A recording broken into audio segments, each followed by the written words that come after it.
Hey guys, OGalbina here, bringing you guys another episode of our Draft Leagues Revisited series. Episode 1 went up a couple weeks ago. This is a series where we go up against my good buddy Liv. We take notable or memorable or famous Gen 7 Draft League matches and replay them on Wi-Fi from our own perspective with our own builds. We're not going to be reusing the teams that the original players used in this or anything like that, replicating moves. We're going to be taking old matchups and kind of building from our perspective and going from there and stuff like that. So yeah, I'm very excited for this one. We're going to be doing NPL Season 8 semifinals, Gypsy King versus Matty Brawlk. Very notable game from back in the day, very good game, and I always recommend that you always go check out the original game. I'll have to link it in the description, obviously. I think I'll link Gypsy's side because that's the one I watch, and I don't know where Matty's is, but and I'm sure it's up on this channel. But yeah, I do want to preface this series though before we jump into like what we're bringing, why we're bringing, and all that stuff. Obviously we're rebuilding the teams from our own perspective, and that's not to say like, haha, this is what I would have brought because I'm really good at Pokemon. No, I will say probably almost every game that we do in this series, we're gonna be replicating a game from players better than us. Obviously I'm not Gypsy King, I'm not Matty Brawlk, I'm not Zazo from last week, I'm not Techno. They're all a lot better than me. And I don't want to make it like this series come off and sound like, oh well, this is what I would have brought.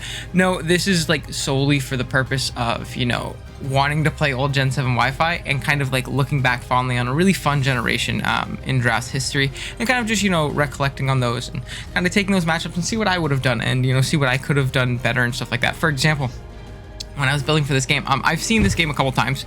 I've watched a lot of old Gypsy content, but I've seen this game a couple times, but I didn't really remember exactly his team or anything like that. It's been a minute since I've watched NPL Season 8. So I went and I built the team without looking, and then at Gypsy's team, and then I went and watched his video, and there was a lot of things I could have done a lot better in this build. Like for example, you see a Mimikyu right there. I'm super underprepared for Mimikyu, 150%. I got in the team preview and I was like, oh shit, I lose to SD Mimikyu. This is kind of scary. So we're gonna have to be careful about that, obviously. So I think that's just kind of an example to go to show. I'm not doing this because I'm like, haha, this is what I would do. I'm hella good at Pokemon. No, I think I'm good at Pokemon, but like, I'm not trying to like, show anybody up in this series or anything. Like, I think I've kind of made that clear. I think we can kind of jump into matchup and stuff like that. I'll flash matchup up on the screen, but the team that we're using, which is going to be Gypsy's team, consists of Aegislash, Garchomp with Z-moves, Clefable, Suicune, Acelgo with Z-moves, Neolego, Mandibuzz, Quagsire, Vileplume, Abomasnow, Duosion, and Mega Medicham. While the team that Liv is using is going to consist of Celesteela with Z-moves, Latios, Mimikyu, Nidoking, Delmise, Keldeo, Azelf, Licky, Musharna with Z-moves, Lapras, and Mega Titar.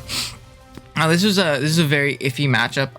Very scary. This team really struggles with breaking Celesteela. Celesteela is very annoying for this team to deal with. Like I said, I'm a little bit underprepared for that Mimikyu. Mimikyu can be terrifying.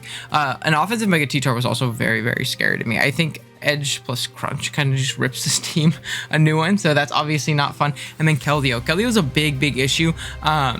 Namely like a Specs variant or something like that. Like I know I have Clef plus Suicune, things like that, but I think over time, especially with other things breaking through me, things like Latios, things like Mimikyu especially, it can be really scary. So Specs Keld is scary, and then Nidoking. Nidoking has like no switch-ins on this team.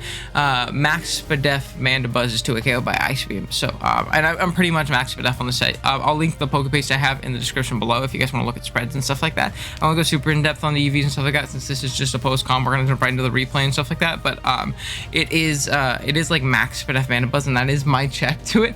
But it's very it's not a great check if you get what I mean. One Ice Beam and I'm kind of screwed. I can live an Ice Beam, like a Life Orb Ice Beam into a knock and a knock off Life Orb, and then I live a non-Life Orb Ice Beam pretty easy after that, but still very scary. But let's go ahead and jump in. Like I said, Pokepaste will be in the description below. I'll quickly run over what we're bringing and all that stuff. First model on the team, obviously, you see is going to be Mandibuzz. We're pretty much just a Spadef Mandibuzz, knockoff U-turn, Toxic, and Roost. Like I said, here to check things like the Latios, things like the Nidoking especially, knock off items, be a general nuisance, spread some Toxics and things like that, which is obviously really nice. Then next up, we have our Aegislash. We're running with an SD3 attacks set. Now, this is a win con that really needs a lot of chip on things, and I understand that for sure. Really needs a lot of chip on things. We need to really chip down that Selly. We need to get a little bit of chip on that Keldeo. We need to break the Mimikyu's disguise for sure. But even then, I would rather just eliminate Mimikyu altogether, just because of the fact that if, you know, it wants to sneak us and we're in our blade form after we've taken a hit after like SDing, we're most likely in range. But I think this Pokemon can still go really good, and I think it's actually pretty good offensively anyways, this game. Just in general, throwing off big Shadow Claws and Shadow Sneaking and stuff like that. Things like Latios that can be scary. A weakened Keldeo, stuff like that. So we're Iron Head, Shadow Claws, Shadow Sneak, and Swords Dance. Again, EVs and all that stuff in the description. Then we have Mega Medicham, Zen Headbutt, Bullet Punch, Drain Punch, Toxic. Decent coverage overall. I didn't feel super comfortable clicking High Jump Kick this game, so I was fine with Drain Punch recovery, just slowly getting a little bit back, especially when we're going to be hitting into that Musharna, which, you know, is pretty likely to be Rocky Helmet. And if Liv wants to make a super aggressive play into the Mimikyu, we're also not in the best spot. We have Toxic for things like the Musharna on the switch-in. Bullet Punch is to revenge that Mimikyu, because like I said, I'm a little bit weak to it, and if I have that thing's disguise broken, I should be able to BP it right afterwards and be in a pretty good spot. We're adamant with a little bit of bulk. I think our bulk allows us to live like a Keldeo Hydro Pump, like a Life Orb Hydro Pump or something like that. Then we have our Suicune. We're rocking out with the Rest Talk Suicune, Calm Mind, Scald, Rest Sleep Talk. Another great win con. If it's not Taunt Keldeo, I think this Pokemon can absolutely go in and do really, really, really well. If it's Taunt Keldeo, obviously that does kind of shut us down a little bit, but if it's not, then we're in a pretty decent spot. And I'm not super, super worried. This also covers for things like, you know, obviously like T-Spikes, Nidoking, and stuff like that. We can set up a little bit easier than opposed to us being mixed up. Calm Mind, so I went with the Rest Talk variant. Because regardless, I felt like we lost to Taunt Keldeo, so I would rather, you know, have a set that just wins easier overall versus the rest of the stuff, I guess.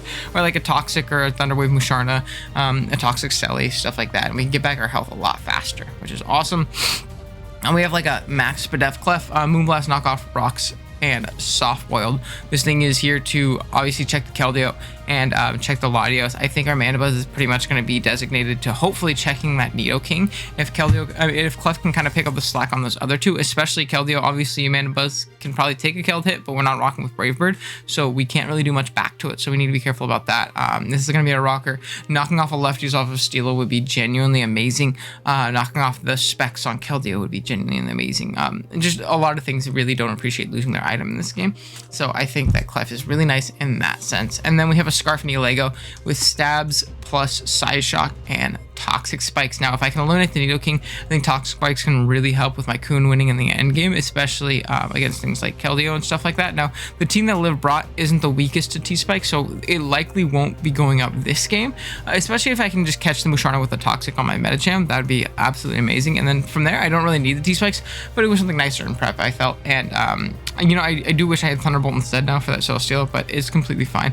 We're not really breaking through Shelly anyways. We need to push through it with other things on our team, which, as you can see, is going to be a bit of an issue, but I think we can definitely do it. And yeah, so let's go ahead and jump into the matchup. You can see that Liv ended up bringing Nidoking, Celesteela, Latios, Musharna, Mimikyu, and the Keldeo Resolute. So it does have Secret Sword on it, which is good to know. I mean, it would be pretty crazy for her not to bring Secret Sword on it. So no T-Tar is actually really, really nice for us, I won't lie. I was very excited to not see T-Tar. Azelf is always very, very annoying, so it's nice to not see that. And Lapras is actually really nice not to see because no water absorb shenanigans and things like that for our Suicune. So I'm going to leave my Mandibuzz because I feel like it led well versus pretty much anything on Liv's team and could take a hit, throw off a big knockoff, or stop this Nidoking from turn one killing something. So this is a phenomenal lead for us because we are the Nidoking check. And I don't have anything else to switch into this thing. So Liv's gonna elect to go for a sub turn one, as I'm just gonna knock off. Knock off always broke this thing subs. I was a little bit worried when I saw sub, and I was like, it's like fat Nidoking, not broken, but it turns out to not be Black Sludge. It's for sure Life Orb, because you're gonna see from this this Ice Beam damage, clean 60% or something like that. But we are gonna be able to get the knockoff off on this thing, which is genuinely awesome. And after leftovers, this ensured that we weren't 2-hit KO'd by the Ice Beam. And this becomes a little bit of a long scenario because Liv's gonna sub here, and now without her item, she actually doesn't have her sub broken by knockoff because Mandibuzz is very, very passive and not very strong. So unfortunately, it's just going to be kind of a game of us trying to slowly beat this Nidoking, because you're going to see, watch, we'll knock off here. As Ice Beam isn't a 2-hit KO, this is going to be a slow game of us trying to beat this thing while keeping as much health as possible so we can still hopefully try and check other things later on. So I am going to just knock off and not break its sub, and we're going to kind of zoom through this part because, I mean, I can kind of like manually go fast for it, because it's literally just me clicking Roost and then knocking off on turns where I'm very healthy. Hoping I don't get crit. We don't have to worry about being frozen, obviously, because Nidoking has Sheer Force, but provided no, what do you call it? No crit, we should always win this scenario 1v1, and even if not, the rest of our team can take it on a little bit better, being that it's not Life Orb anymore. So it's not the biggest deal in the world, and as long as it's not behind a stop, we can always revenge it with AGs, things like that, as it's right now at the point where anything can pick it off. So we're going to see an Ice Beam here. I think I Roost one more time. I'm going to skip there. As you see, that's like half the battle. And not fun doing that, but obviously I want to play to my best outs and make sure I have, you know, the best positioning possible. And Mandibuzz is fat and annoying, and that's just being Mandibuzz. So I think this is the turn in which we can knock off and take this thing out and still be at a range of health where we're around above half-ish to where we can live most Latios hits and things like that. So I am going to Ice Beam. I am going to knock off as this Ice Beam pops, just a clean 40%, and Mandibuzz is able to take out one of the biggest wall-breaking threats to our team, turn 1, which is, again, genuinely awesome. So good to see there with big Mandy. Out comes the Mimikyu. Now, this is what I meant where I'm very underprepared for this. In my head, I was like, okay, I can't let this thing set up. As much as I was kind of playing for as much health as possible on my Mandibuzz right there, I can't really switch out and preserve it for the Latios, being that if this thing sets up a free Swords Dance and is behind its disguise, I could just lose to it, or it could take out 4 or 5 members on my team. And I'm not super, you know, here for that, to be completely honest. If it gets to +4, things are looking pretty bleak for me. Now, I do have Medicham in the back, but I'm a pretty bulky Adamant Medicham. Now, I don't think that Liv is going to be very fast on her Mimikyu, but if for some reason she is like a Jolly Mimikyu, we're actually super boned in that department, as its sneak will prioritize our Bullet Punch. So I want to make sure I at least broke this thing's disguise if it did elect to try and Swords Dance. So I am going to U-turn here. Now, this also gives me a little bit of information on the Mimikyu, because just a regular non-boosting, like a non-Life Form Mimikyu doesn't knock me out here. I think Adamant was a roll severely in my favor. I think Jolly never knocked me out. Adamant Life Orb always knocked me out, and I think Jolly Life Orb was a roll pretty heavily in Liv's favor. So I wanted to potentially try and scout an item on that, since if we didn't see Life Orb and it killed me, we could assume either Band, which would be weird, or like Life Orb or something like that, or yeah, like Life Orb, I guess, and see exactly what it is, or just Adamant. So we are going to see a Life Orb pop. This lets me kind of hope like maybe this is Adamant. Regardless, I think my play is Suicune.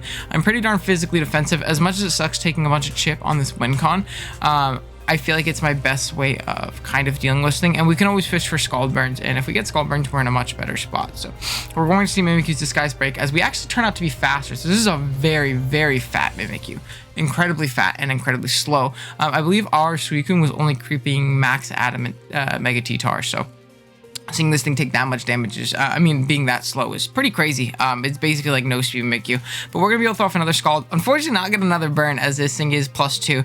But again, physically defensive Suicune, we're gonna be able to chew that up for breakfast, lunch, and dinner, and be out of range of a +2 Shadow Sneak at this point, I believe, as well, because Liv is definitely not going to go for it this next turn. So I believe I was out of range at this point. So I'm gonna throw off another Scald. Again, a burn would be awesome, would be genuinely amazing. I have no reason to rest here, just because of the fact that I'm playing with Sleep Talk turns, and if the thing starts getting boosted, or if it's like a random sub or something like that, things are going to be, again, pretty tough for me. But we unfortunately aren't going to get the burn, but we're going to put this thing very low, and I'm going to go into my Medicham, because I know that if my Suicune outspeeds the Mimikyu, then my Medicham does for sure. So my Bullet Punch will be able to out-prioritize it, and I'll be able to pick it off with this thing, which is, again, absolutely amazing. So another big threat gone, unfortunately at the cost of Suicune and Mandibuzz. So Mimikyu definitely did its job. As much as I think the mon is god awful, it definitely did its job in breaking through my team and making things like Latios a lot scarier in the end game. Now we do still have our Spadef Clef, which can still check them. That's why I wasn't as worried about giving up my Mandibuzz, but still definitely something scary we'll have to keep in mind. So Musharden is going to come out here. I'm going to go into my Clef just to scout and see what this thing wants to do. If it wants to throw off a Toxic, a Thunder Wave, something like that, as it ends up going for a Calm Mind. And I'm like, okay. Not the biggest deal in the world. I am going to, I'm going to knock off right here. I don't think this thing's going to be weakness policy in this matchup. I think it needs to still check that Medicham, so I think it's either Helmet or Lefties, as Liv ends up going for a Calm Mind again. And again, in my head, I'm thinking like, oh crap. Okay, if this thing is, let's say, Calm Mind, Psychic, Shadow Ball for AG plus Medi, and Moonlight. This thing's a little bit annoying, but what I can do is I can go hard Medicham, sack off Medicham, because it's not the most useful Pokemon in this matchup, with what Liv ended up bringing. I can go into my Medicham, and I actually have a chance to live. I think I always live a +2 Psychic uninvested. I take 98% from it, and I can throw off a big Toxic, and, potentially force that thing into, recovering, make it a little bit lower for my Aegislash to potentially come and revenge it, because I want to go into Aegislash on a free switch and set up a Swords Dance and try and break through and stuff like that, because I can't take a +2 Shadow Ball pretty easily, but I don't want to switch in and take 2, because I don't switch in and take 2. I take about 56 min, I think was the calc or something like that with our Aegislash spread. So my play right here, after I knocked off this thing's leftovers, is going to be going hard out into my Mega Medicham, just to kind of see what this thing wants to go for. And it covered like a weird aggressive Shadow Ball play. I would rather lose Medicham than something else, as Liv goes for a Stored Power. Now this was also a roll to kill us. It does knock us out, but this makes me think this might be a mono Stored Power Musharna. And it turns out after the game she was Heal Bell in her last slot, so no Mandy respect, unfortunately. But this means we can go pretty safely out into our Aegislash, and I am going to SD first. Shadow Claw was a roll to kill this, depending on its spread and stuff like that. But obviously, if I don't kill it and I attack it, that Stored Power is going to do so much more. So I want to make sure I guaranteed Oko this thing. And we have our lefties residual coming back, so SD was definitely my best play. I thought about Swords Dancing twice, because a non-Fizz Death Celesteela dies to a +4 Shadow Claw. But I don't know if this thing is going to end up being Fizz Def or not. So I figured I should just take my KO, knock this thing out, and then kind of break through the team. Otherwise, if I can break through the Shelly, that's completely fine with me, even if I don't end up knocking it out. And I want to cover for like a weird Shadow Ball in 4th slot that she was just, keeping in the back, trying to buff or something like that, because the crit could have knocked us out or something like that. So I figured it was just my safest play to go for the +2 Shadow Claw. As out comes a Shelly, I'm going to stand and go for a Shadow Claw.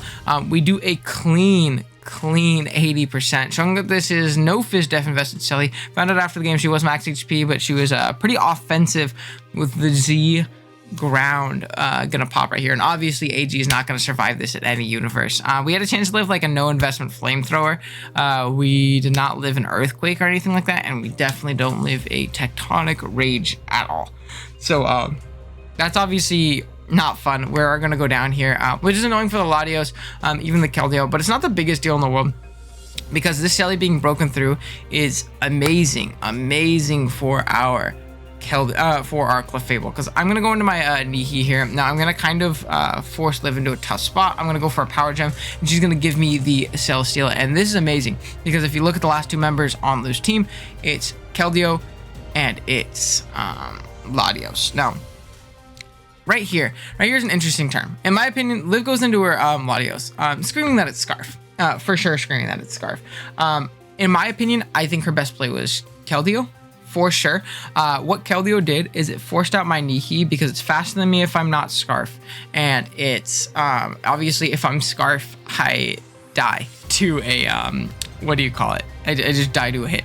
So I don't really have a way of safely pivoting into Keldeo, because we're going to see in a little bit that it is Life Orb, and if I'm not Spadef Clef, she could potentially 2-hit kill me with Hydro Pump on the switch, or if I stay in with my Nihi trying to sack it off, and it ends up being like Subcall Mind or something like that, my Clef could be given a little bit of trouble. So I was in a really tough spot if she went Keldeo. Opposed to Latios, I'm fine just staying in, going for Power Gem, finding out if this thing's Scarf or not.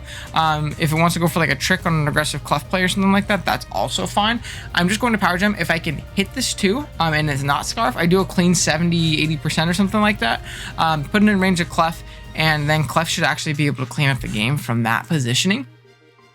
With soft boiled and things like that. If it's specs, I can hopefully stall it out of hydro pumps and things like that if I continuously soft boiled. If it's Life Orb, it actually does not 2-hit KO us.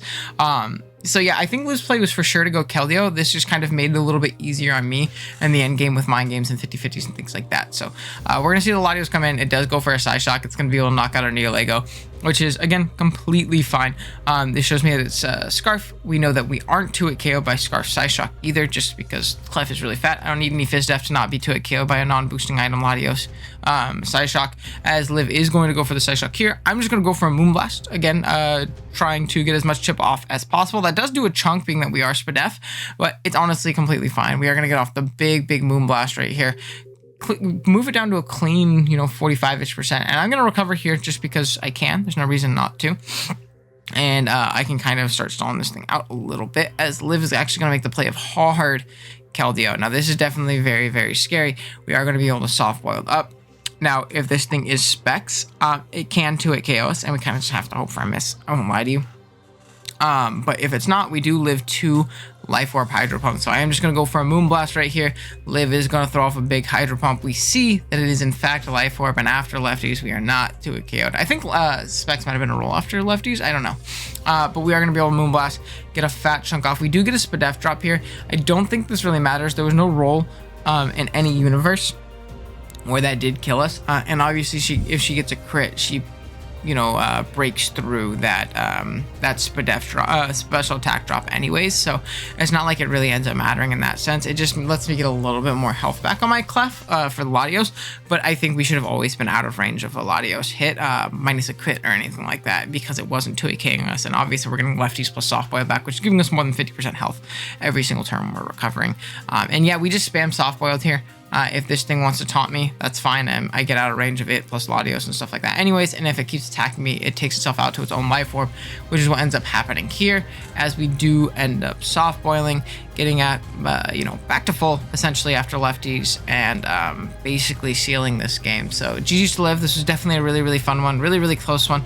Almost really overwhelmed my team with her offense, for sure. But Aegislash was able to put in a lot of work, really breaking through that Sally, breaking through that scary mush that actually could have totally swept us if we had taken a little bit of prior trip on it anyways.